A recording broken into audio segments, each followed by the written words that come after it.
just caught me playing me game. Ghosts and Ghouls.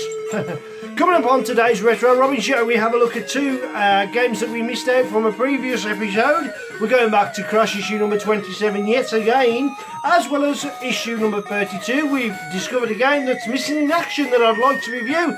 And of course we've got Emo doing absolutely nothing but putting me off playing the game. Which he doesn't need to do because I'm pretty pathetic at it anyways.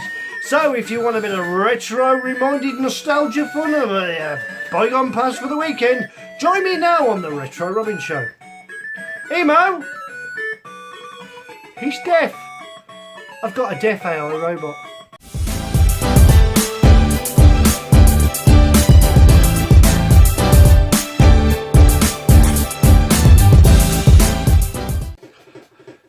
Welcome back to the show, the Retro Robin Show. It returns. I wasn't able to do a show last week. Unfortunately, my voice was a bit too croaky, and it's difficult enough for people to understand me anyways, being I'm a bit of a yam. But I've returned to have a look at some more games. I'm going to be looking at a couple of new games, as well as some more re-reviews. And this week, I've chosen Crash issue number 27 for the second time round. Well, I've chosen for the first 3 games out of that particular Crash. Just ones that I missed out from last time, and I wanted to give them a good review. And in order to do that, I wanted to give them a good play and see if I could get slightly better at them. And well, as you can see, I probably didn't. And also, I know it's bad news about the Spectrum Next, with the chips going up in price and not being available to the quantities that they require. So indeed, they are looking at alternatives, and I was hoping that we could get this within this year, but it's looking like it could be as long as another 3-year wait. Maybe not, maybe that's rather a sceptical point of view, but it's still a point of view that I'm going to fear the worst and hope that the best happens. Big thank you to a fellow YouTuber for giving me a mention, and links to his channel will be below, of course. And of course a big thank you to Dean Jones's Cues, who have made me a fantastic looking snooky cue based on the Retro Robin Show and with Spectrum colours as well, completely handmade. I'll show you some pictures of that if you haven't already seen it a bit later on. Also in today's show we'll be using the real hardware, and as always, please subscribe if you like the channel and you enjoy the content that I provide, because it's all a bit of retro fun for the weekend, a bit of a nostalgia blast as we go shifting through the back archives of all the Spectrum games to see if we can find something we call a hidden gem. That's one of the games that time has forgotten but could be really good and worth a play today. So we'll give the Crash re-reviews a good look at and see if they stand the test of time too. And was they as bad as we remember? Are they better than we thought? Did they deserve such a low or even a high rating? We'll give them the marks out of 10 treatment from me, Wayne Retro Robbins.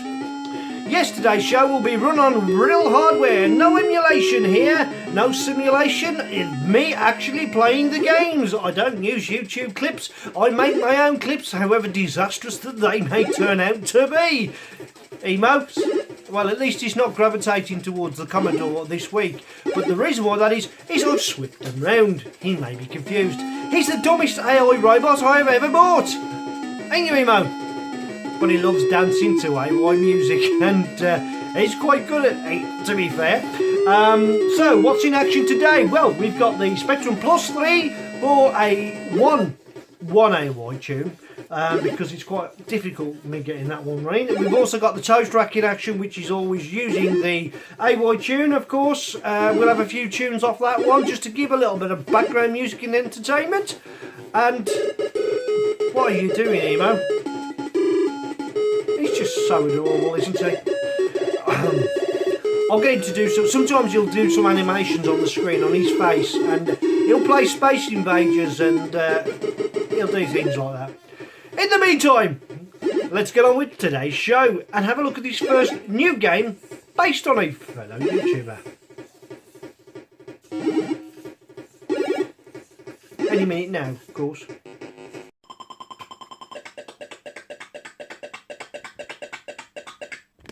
Now the first game I'm going to look at is quite modern indeed. It's a platformer developed with an MK1 engine. It is in 128K capability and does also work on the 48K. Has a nice loading screen and has a nice, I don't know, something about it, that sort of attitude with that loading screen. Simple but effective. He looks really angry. He looks really angry indeed. As you can see, there you go, the MK1 engine, sound effects by that person there in development. So you've got all the name and the information you need. You can choose between keyboard, Kempston and a Sinclair, which means you just select one of those and it will go straight into the game. Unfortunately, you can't redefine the keys. However, the keys are QA, OP and space if you are using keyboard, which I'm going to do in this case. We're going to give it a good play. It doesn't matter if you destroy any particular sprites or bad guy, as soon as you go off the screen and return on the screen, they do indeed return. So sometimes it's probably pointless wasting your time to destroy them. That can actually become a bit of a hindrance in a later level. For instance, these first few screens you just pretty much walk through. And I've already lost a life there. You start with over 50 lives. You can jump on things, or things can carry you. Those bats, if they get hold of you, they can carry you, which is not a good thing. And you've got to go around collecting various keys, which I've got none of, and that little sword up in the top level. But you can also collect something that looks, well, it is a banana, and hopefully not one I'm going to slip up on. Now the jump mechanism is one of them that, you know, you can change in mid-air, which I'm not a fan of, to be fair. Once you've committed to a jump, it's better when you can't do that sort of thing. Do you know what I mean?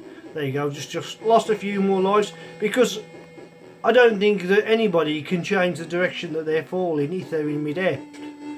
But it is only a game, so they're allowed to get away with doing that. But not in my books. Oops. 39 lives down already. Now I've been playing this for quite a while, and I've got to be honest, it's something about it I quite like. However, I prefer the joystick used. It seems a bit more easy to play using the joystick than it does the keyboard on this occasion. Might be because of the quality of the joystick I've got is, you know, pretty good. Those spikes will take your life, just like anything that really moves can take your life. So best avoided. Not only spikes take your life, but surfaces also do, like that floor, and that can be quite frustrating. Gonna get a big jump here, see if I can get up and past that first set of spikes. And if you ain't careful, you will end up bouncing wherever you don't really want to be. So it's probably best to destroy the objects before you bounce on various platforms. This takes quite a good bit of timing to get between here and here. And if you try to destroy them and then jump back to try and get on that platform, it's probably a bad idea.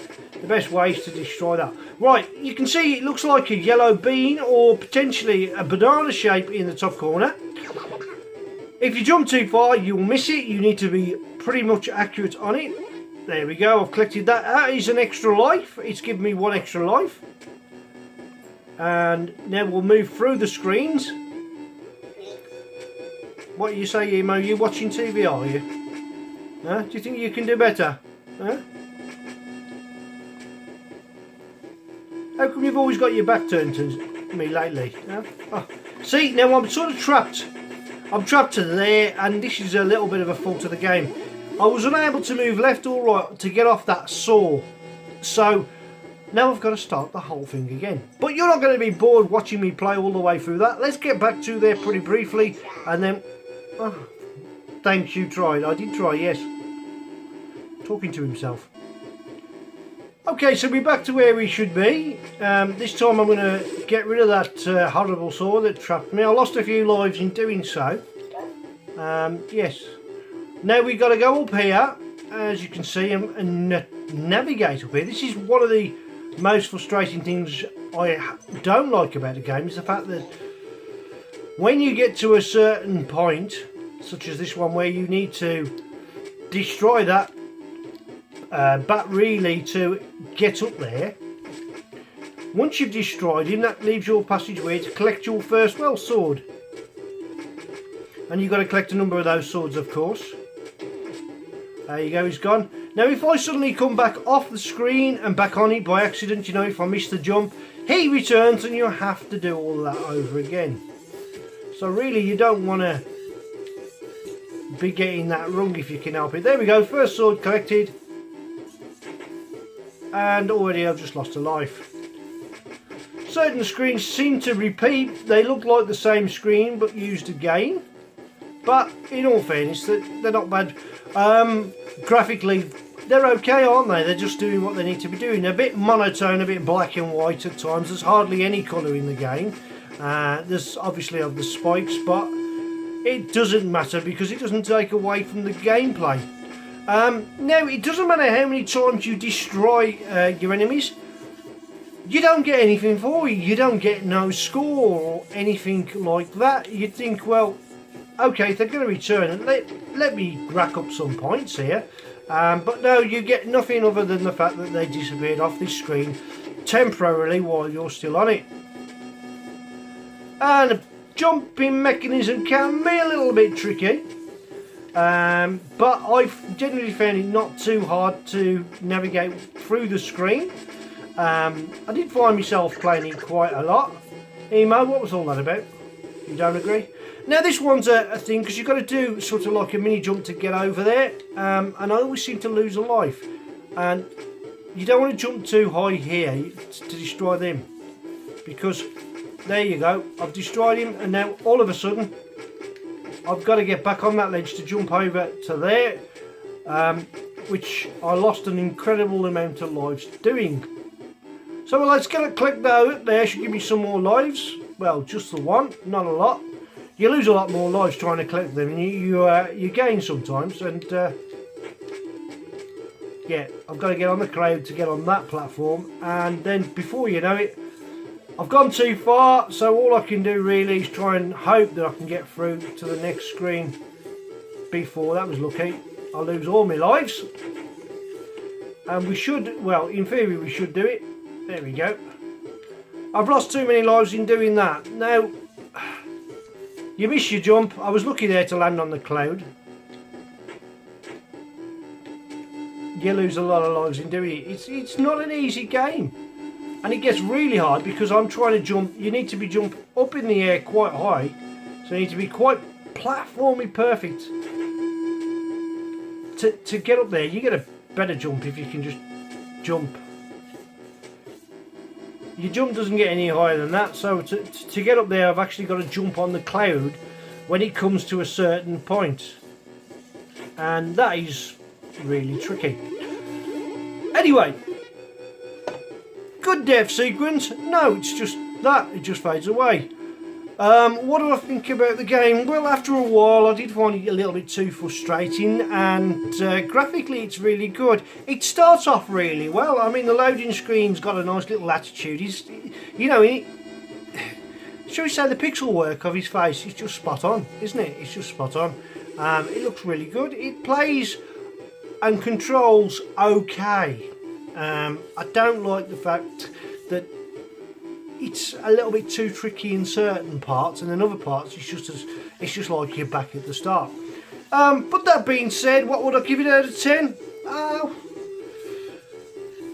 I've played plenty of games of this similar type, and there's been a good bit of work into it. I love the big text, bold text at the start. That gives it a good feel as well. There's no colour in the start other than the MK engine, so it's all black and white. A little bit of red dots on his forehead. Marks out of 10 then? Well, I'm going to give that a 7 out of 10. You know, it's really, you know, I tend to give around those marks, but to get up to 9 and 10 with me is quite hard. What do you think? Leave your comments in the comments below. Have you played this game? If not, give it a go. Tell me what you think. I'll be eager and interested to know. Did I get it quite right with 7 out of 10, or did you think it was a lower score than that?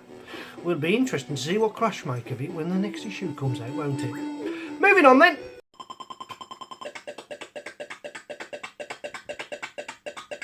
Why tune we was played on the old toast track. It was from Angels and Zoomlet Entertainment, Zula Entertainment.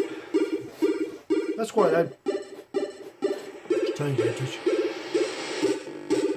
I'll bring you a new game out called Metal Man, I believe, and that is quite a good looking game which I'll be looking forward to reviewing in the future.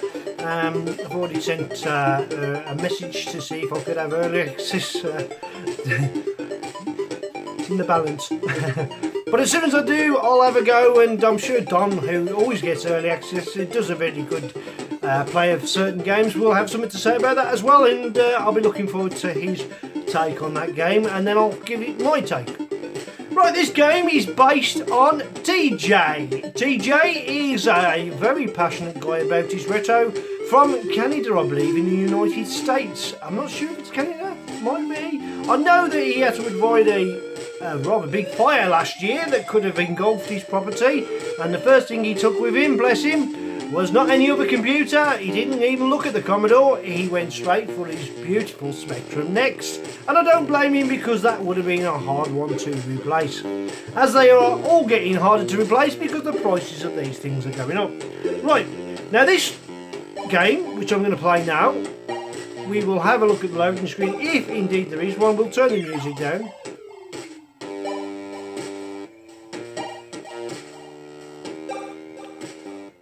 And you can see we've got a few things going on there.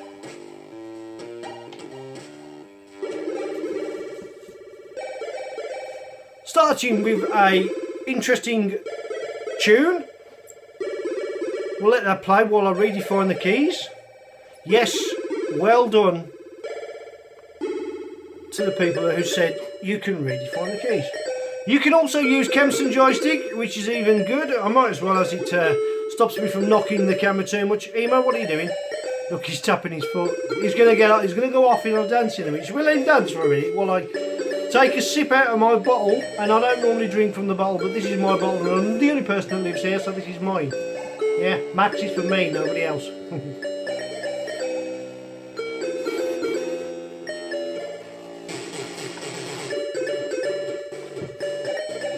I wonder if anybody Gaz Marshall, and my mum was a Marshall, no relation, before she became a Robbins, hence the reason why I love retro. My second name's Robbins, I put them together, Retro Robbins. Come on. I love the tune, I love the AY tune.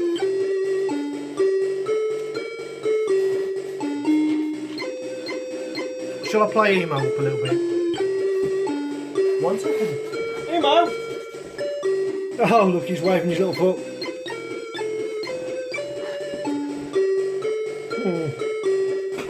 Don't you frown at me like that.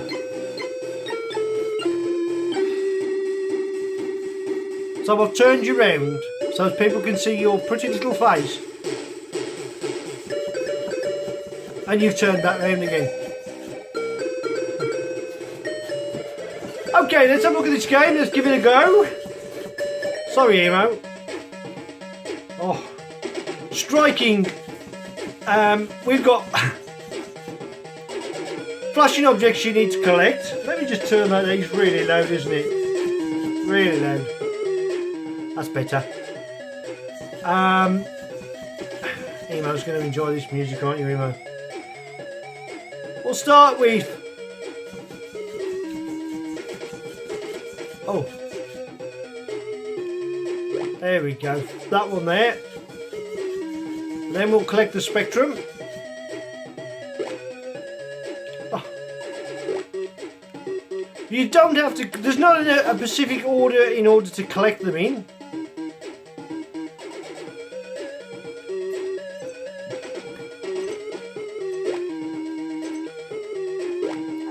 Well, I don't believe there's so. It's just a case of timing before. Oh, I've just jumped on Jim Bagley's head. Yes, that representation is of Jim Bagley. It looks more like a pot. It looks like he's wearing an eye patch to me. Maybe it's just my eyesight. Oh, and you've got to watch that guy there because he will go along that rail. This is the toughest part, of course. Oh. Right, now I've lost my first life there, and if you do that, you have to start the entire level again. So I'm going to go about it a different way. Now I'm going to collect all the ones at the bottom. Whoops.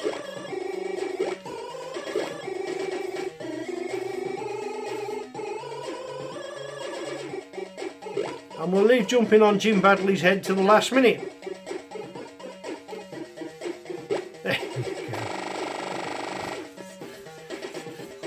So the screen layout's always roughly the same. However, you do get, once you get certain, things start to change a little bit. I do find it as a platformer, another one where you're collecting, strangely addictive. I don't know whether it's because I, know TJ now from his YouTube channel, and of course I've sent him a few things to increase his increase his retro collection. That was easy enough for me to say. But I'm looking at the spy there, and it does look a little bit like TJ, although he does change in heights. Look how low he is there. And I presume they base that on the fact that they've seen him on the channel. This is probably the most difficult ones to get up there. It's getting past that whoa, bird there, that can be quite difficult. This one as well. I'll tell you what I'm going to do, just so as we can move this along. I'm going to hold this screen on, get the screen completed for you and move along. Okay, we're back to where we should be right now. Oof. This screen, this third screen, is the hardest screen, I have to be said. But we got past it, and you start off with 5 TJs, and look, I'm down to my last 2. Whoops. Oh yes, we've got to make a run for it here. Well, that was well avoided. And you certainly don't want to be trapped there, so...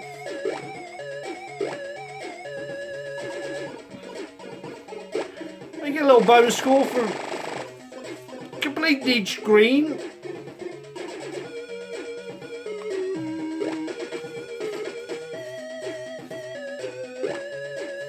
Oh.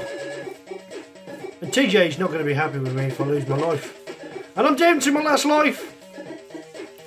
Strangely difficult, this game, but strangely fun.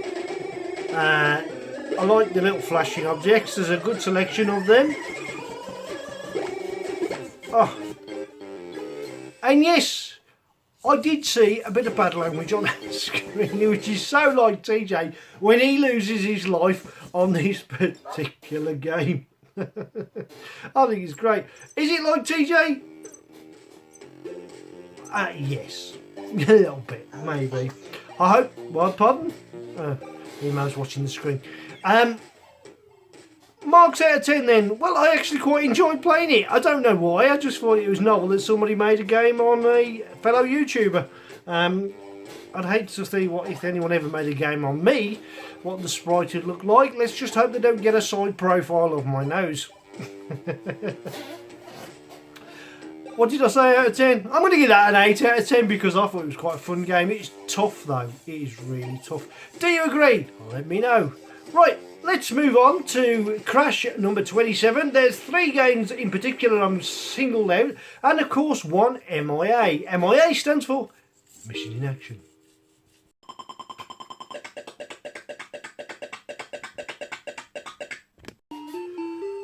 Right then. Oh yeah, Toast Rack in action again for the sound. Previous sound was the +3, I believe. Was it +3? I'll double check on that. I can't remember which computer I use now.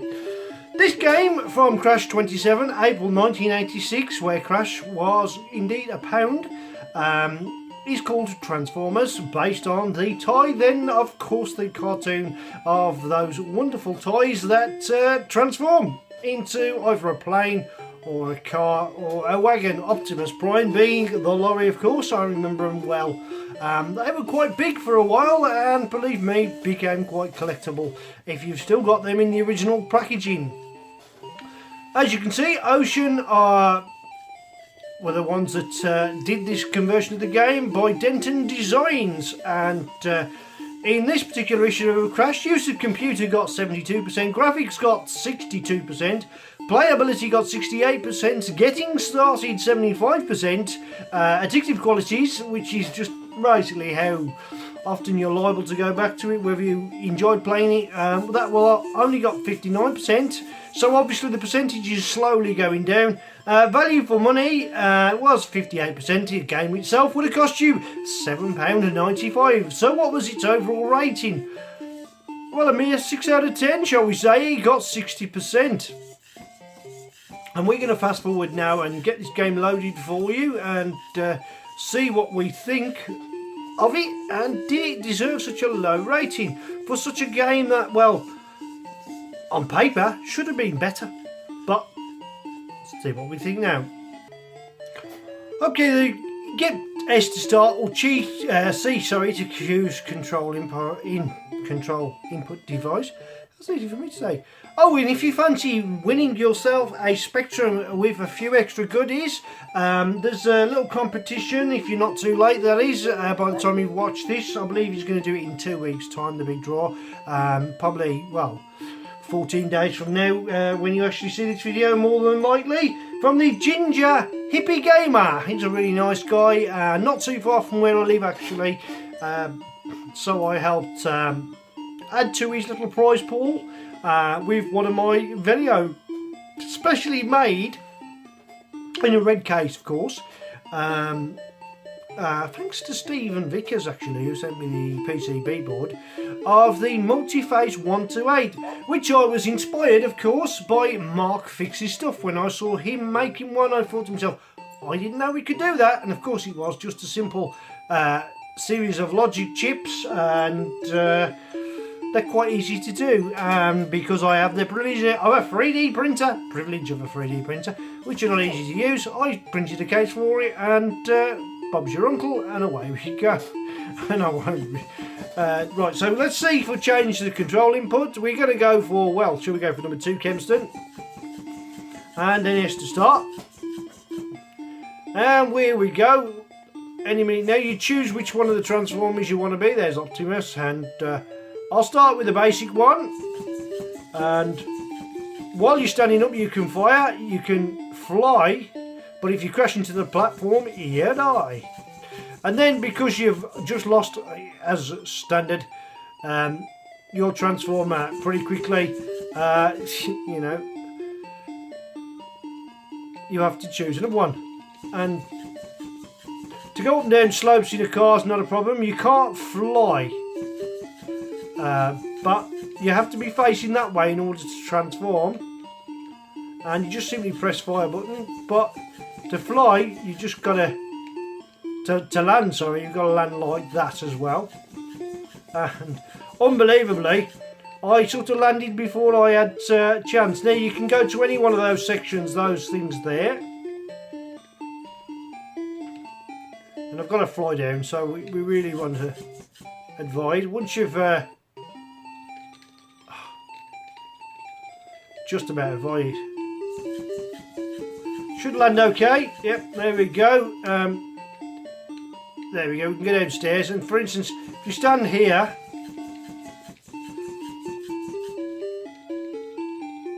right, I don't think they quite can get you. I think you've got to be perfectly in the middle there before you can do it. But there we go, we can move from that particular area, change to a different Transformer who's hiding somewhere else, and continue with the tasks that you need to achieve.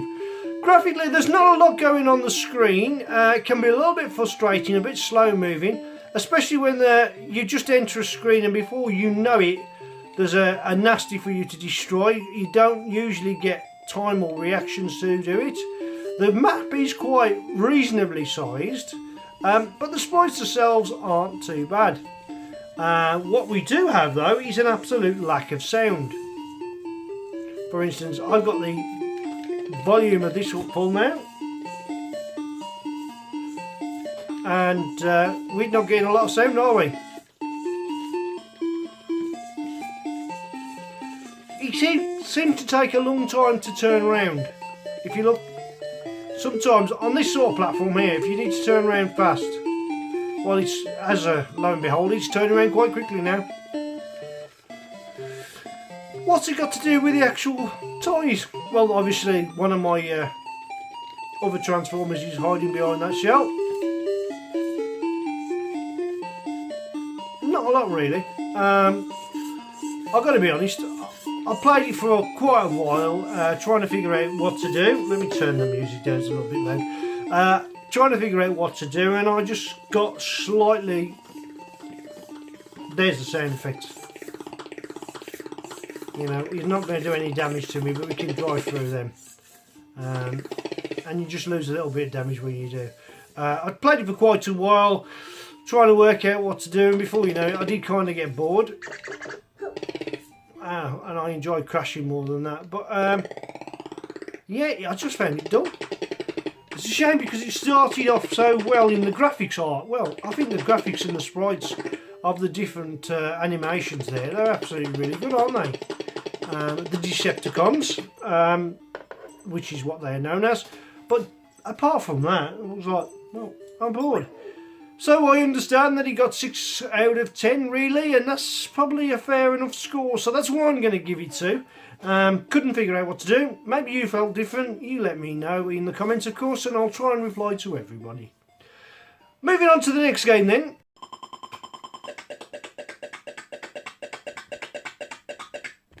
Okay. I'm just trying to think of what my little AI robot was up to then.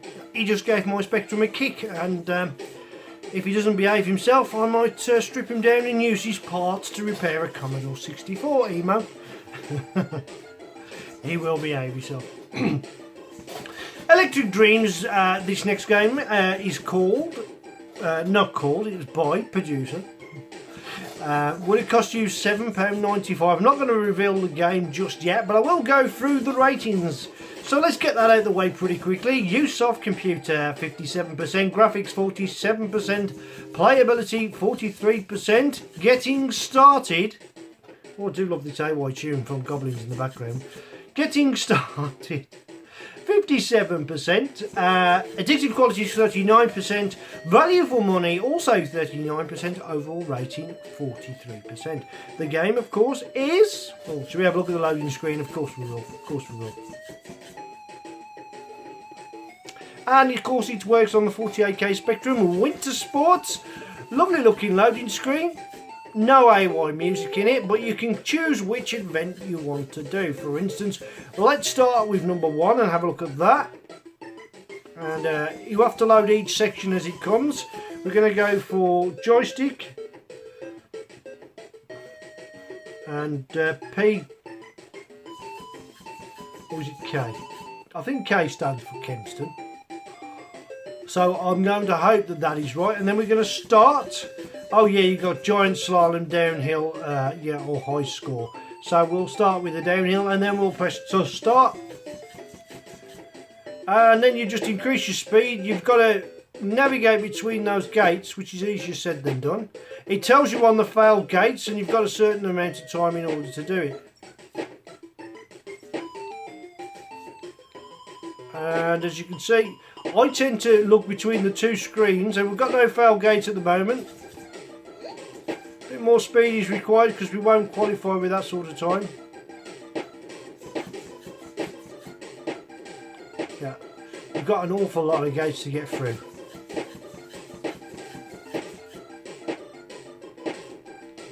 So we need to get a bit more speed here. We've gone through all the gates so far and we've had no failed gates, that's good.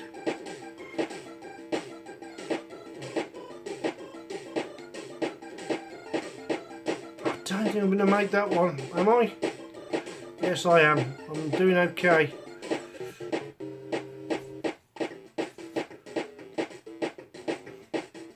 Right, we need to really change direction here to get through this gate.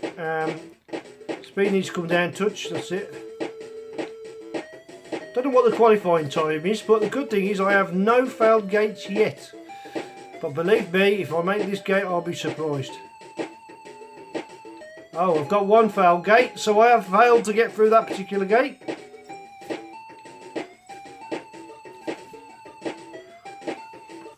Now the variation of games are quite intriguing because you've not only got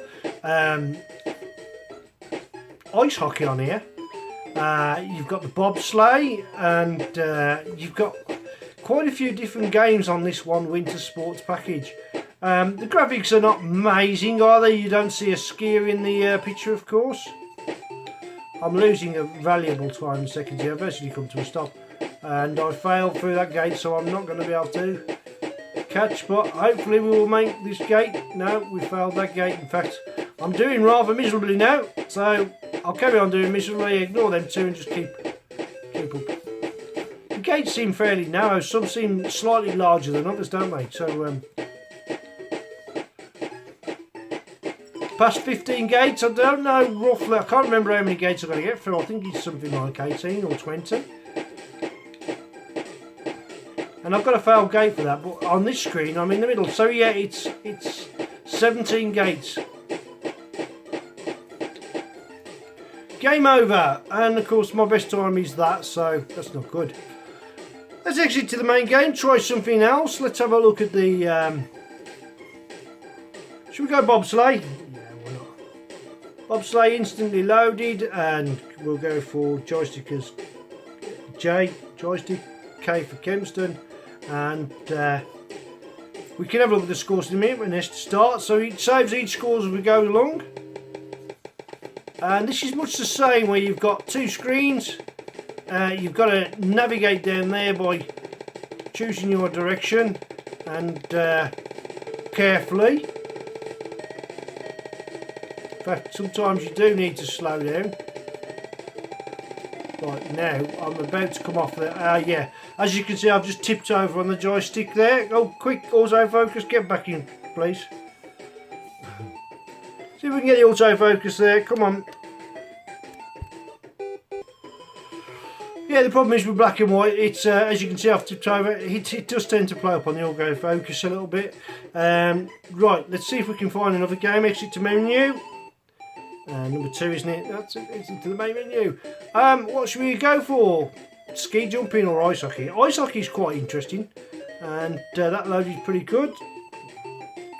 So it's pretty simple to get through. You can choose between the amount of play. You can have 1 or 2 players, obviously. This bit I find frustrating because it takes such a long time for it to set up, but it is indeed a nice hockey game. So there's quite a lot happening with this winter sports of the different sports you can do. This ice hockey, yeah, you've got colour clash there between the lines. Obviously that's going to happen with the spectrum. Is it playable? Well, it's tricky, but it is playable, but it's a bit jerky on the scrolling. It's not very smooth at all. As you can see, it sort of just jerks across. Interesting, the crowd have got some unusual colours, and they've just scored. So I've lost the first goal already. Right, let's get on to rating it. Yeah, it did get to a low rating. 4 out of 10. I'm going to give it a little bit higher than that because I actually enjoyed going through the games and playing it. So I gave it a 5 out of 10, and not the best of the sports games I've come across. For instance, it's a fairly good effort. It is. There's a lot of variation, but there's also a lot of loading that you need to be doing, which can be quite frustrating, but fortunately in this day and age when you've got a tap file, it does it all for you. So do you agree? What do you think of this particular game? Was this one that you played back in the day that you might like to have another go at? Perhaps you quite good at it. Or then again, perhaps you never bothered playing it at all. Bungled with a lot of packages this was, wasn't it? As an extra, but not my particular cup of tea. I've got to be honest, it was a good try though.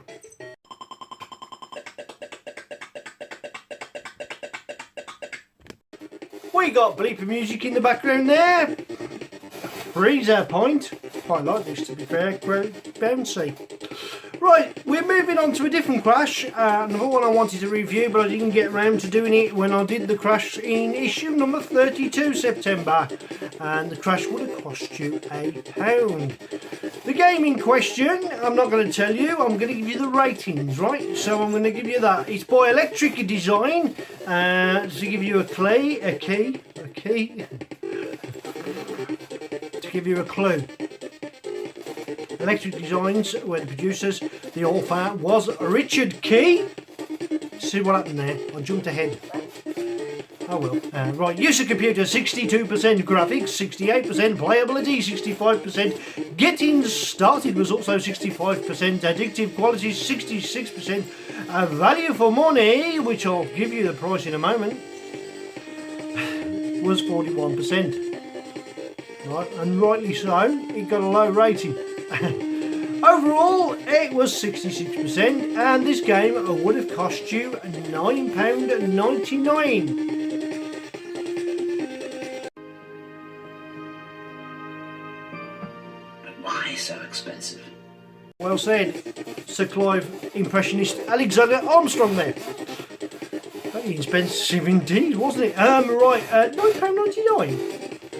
Okay, let's not hold on too long. Let's reveal this said game for you. We'll look at the loading screen. Mermaid Madness, and this is a little bit risque sprite-wise, so I hope I don't get demonetised for pixels. Inappropriate pixels on a children's YouTube channel. Right then, yeah, the game was a bit, well, weird. The mermaid in the loading screen, well, she's got legs and she's running and chasing a scuba diver, which is... Emo, what are you doing? I haven't seen you do that shuffle before, have I? Anyway, let's put some more music on. Emo? Emo? Oh, he's in a world of his own. Better, but too loud. Oh. Yes, this is being run off the computer I made myself from Bite Delight, which was the Harlequin to the, you know, the solid kit you can make your own toast rack. I've made a few of these now, and the first one I made I thought wasn't working, so I sent it off to Ben at Bite Delight to say, oh, I can't understand why this ain't working. He tested it and says, I can't understand why it's not working, because it's working. And I said, hey, it's your soldering's excellent, and I can't see any, you haven't got any to it. He says, all I can do is go for a reflow, but there's nothing wrong with it, it's working. Right, okay. And then he said, well, is it your power supply issue? Well, I'm using the standard Spectrum, and he says, no, use one of these, it's a bit more modern. When he returned it, I tried it with a different, and lo and behold, it was working, so I sent it all the way over to Holland, for the Netherlands, for, not Holland, the Netherlands, for no apparent reason. Right then, let's have a look at the game. Right, we've got an annoying bleeper sound.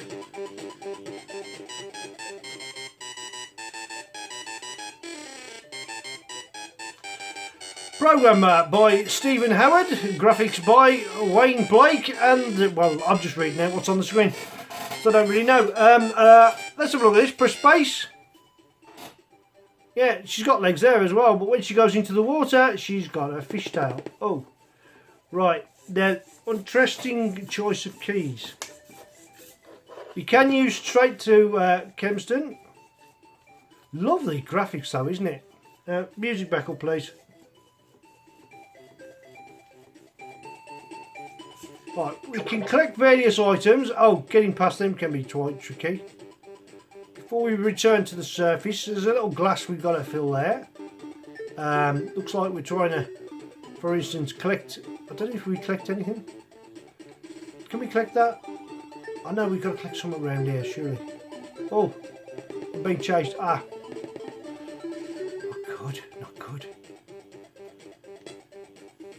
I'm holding nothing, but I've hit that and that's not good, so we've got to avoid those, have we? There is a walkthrough on the internet. I have watched it. Oh, I've got to get the lamp. So to get the lamp there, hopefully he's just going to go in one direction. Oh, I think I've just died. Yes, I've just died. That's not good, is it? We'll try that again, shall we? Nice opening sequence, isn't it? Right, now we know what we've got to do. We go get to the lamp. This time we won't lose any lives. Well, that's the plan. You do tend to get stuck on the rocks occasionally. Controlling's not too easy, because you get stuck on the so that little glass there obviously is your life force. Right, we've got a lamp. Now we've got to get that lamp to a certain point before we drop it. That looks like some sort of bomb that's going to explode if you're not too careful. A stick of dynamite. Right, there's a little bit of annoyance, isn't it? You see what I mean about the risky graphics there?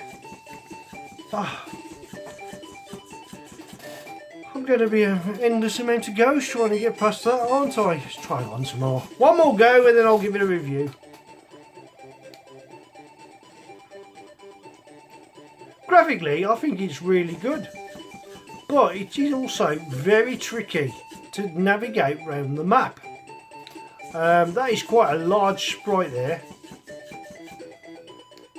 See, I've still got a full bottle there. Yeah, I did touch him. So let's give that collision control the benefit of the doubt and say it's not too bad. There we go. Now this is the one that got me last time, wasn't it? When it goes down, we'll go forwards. Yes, we've done it. Okay. Okay, well, we can drop that lamp on him, can't we?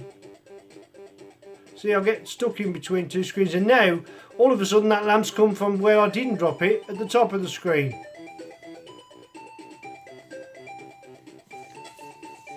So let's drop it in this screen.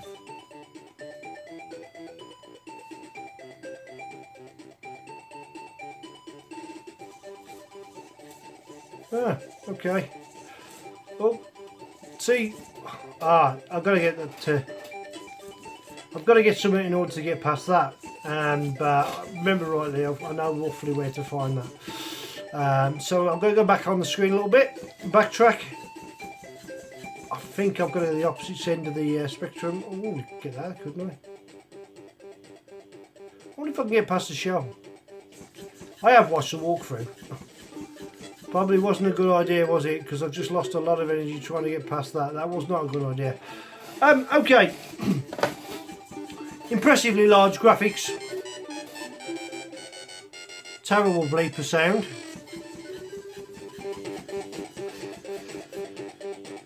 Nick's in the Season of Zoom, one of my favourite games he's playing in the background there. What do I think of it? Well, yeah, he got 6.5 according to Crash, 66%.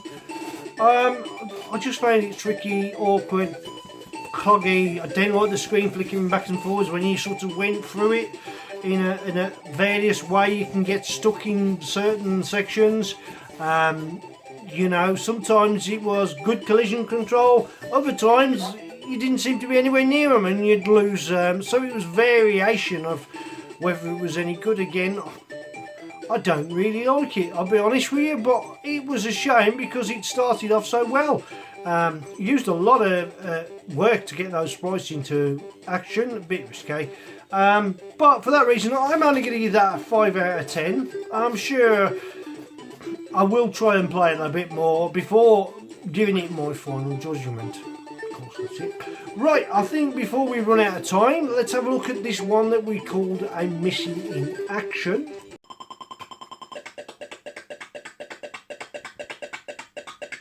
You just caught me playing me game, Ghosts and Ghouls. Coming up on today's Retro Robbins show, we have a look at two games that we missed out from a previous episode. We're going back to Crash issue number 27 yet again, as well as issue number 32. We've discovered a game that's missing in action that I'd like to review, and of course we've got Emo doing absolutely nothing but putting me off playing the game, which he doesn't need to do because I'm pretty pathetic at it anyways. So if you want a bit of retro reminded nostalgia fun of a bygone past for the weekend, join me now on the Retro Robbins show. Emo! He's deaf. I've got a deaf AI robot.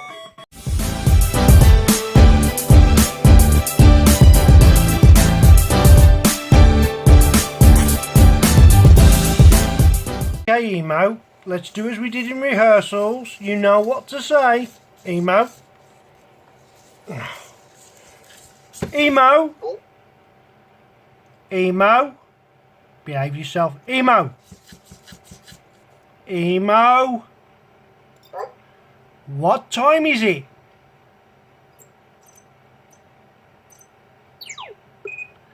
Oh. It's 17:42 now.